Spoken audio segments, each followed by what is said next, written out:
लोगों से मिलना इसलिए कम कर दिया हमने क्योंकि अपने ही लोगों से अपनी ही बुराई करते सुना है मैंने। जिंदगी में धोखा मिले उदास मत होना। जिंदगी में हमें दो टाइप के लोग मिलते हैं, एक वो जो हमारे अपने होते हैं और दूसरे वो जो पराये होते हैं। आज हम इस टॉपिक पर बात करेंगे, धोखा मिले तो उदास ना हुआ करो। मेरे दोस्तों और साथियों, मैं हूँ अशरफ और आप देख रहे हैं ज्ञानी किंग। चलिए शुरू करते हैं। अकेले बैठ के रोना भी मौत से कम नहीं, जहाँ पर सवाल भी अपने होते हैं और जवाब भी अपने होते हैं। जब इंसान की ज़रूरतें बदल जाती हैं तो उसके बात करने का तरीका भी बदल जाता है। दोस्तों, किसी ने बड़े कमाल की बात कही है कि पीठ हमेशा मजबूत रखनी चाहिए, क्योंकि शाबाशी और धोखा दोनों हमेशा पीछे से मिलता है। एक छोटी सी कहानी, ये कहानी आपको ये सिखाएगी ज़िंदगी में जब धोखा मिले तो आपको क्या करना चाहिए। बात पुराने ज़माने की है। एक व्यापारी का प्रेम विवाह होता है। उसकी लव स्टोरी की लोग मिसाल देते थे कि शानदार जोड़ा है, शानदार प्रेमी जोड़ा है, और एक अच्छे शानदार प्रेमी जोड़े के नाम से जाने जाते थे। लोग कहते थे प्यार हो तो ऐसा हो।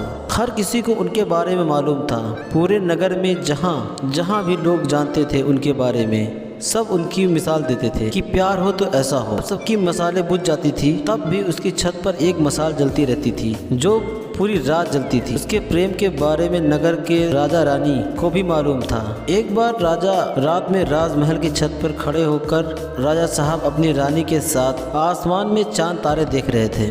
उसके बाद नीचे नगर की तरफ देखा। चारों तरफ अंधेरा था, लेकिन एक मकान की छत पर मसाल जल रही थी। दोनों ने एक दूसरे को देखा, फिर चर्चा होने लगी इस बात पर उस व्यापारी का जो प्रेम विवाह हुआ है। लोग कहते हैं कि उन्हें बहुत ज़्यादा प्यार है उन दोनों में ये कैसे हो पा रहा है। राजा ने कहा कि दोनों का जो साथ है वो पति दे रहा है, उसकी पत्नी बेहद समझदार है, तभी रिश्ता इतना खूबसूरत चल रहा है। फिर रानी ने कहा नहीं, पत्नी बेहद समझदार, संस्कारी, आदर्श वाली है, इसलिए दोनों का संबंध अभी तक चल रहा है और उन दोनों में इतना प्यार है। राजा रानी में चर्चा होने लगी व्यापारी के प्रेम को लेकर। तो राजा ने कहा बात करने से कोई फ़ायदा नहीं है, एक छोटी सी परीक्षा रखते हैं। रानी ने कहा ठीक है, क्या करना होगा। राजा ने कहा हम व्यापारी और उसकी पत्नी की परीक्षा लेंगे, अब मालूम करेंगे उसके बीच हकीकत में प्यार है कि बस एक दिखावा ही है। एक आइडिया बनाया राजा साहब ने और रानी को बताया। रानी उनकी बात से संतुष्ट थी। फिर एक दिन रानी ने अपनी एक दासी से कहा व्यापारी के पास जाओ और एक संदेश कहना कि रानी उनसे शादी करना चाहती है, पर एक शर्त है, तुम्हें अपनी पत्नी को मारना होगा।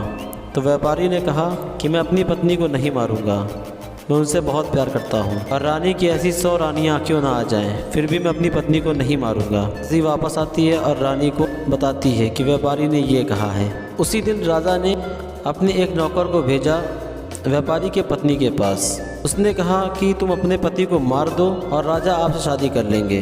तो पत्नी ने जानते हैं क्या जवाब दिया? उन्होंने कहा रात में 2-3 बजे के पास जब मसाल बुझ जाएगी अब आप समझ जाना कि व्यापारी मर चुका है।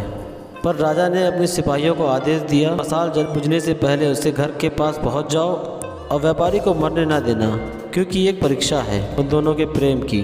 पर अफसोस उसकी पत्नी ने लालच में आके अपने पति को धोखा दिया और मार दी। तो इस दुनिया में जो भी जितने अपने खास होते हैं सबसे ज़्यादा वही धोखा देते हैं। जिनसे हम जितना प्यार करते हैं धोखा वही इंसान देता है हमको। आशा करते हैं आपको ये वीडियो में कुछ समझ में आया होगा। अगर ये वीडियो अच्छी लगी हो तो प्लीज़ मेरे चैनल को लाइक करें, सब्सक्राइब करें और कमेंट करना बिल्कुल ना भूलें। ऐसी ही मोटिवेशनल वीडियो लाते रहते हैं आपके लिए। मिलते हैं नेक्स्ट वीडियो में। धन्यवाद।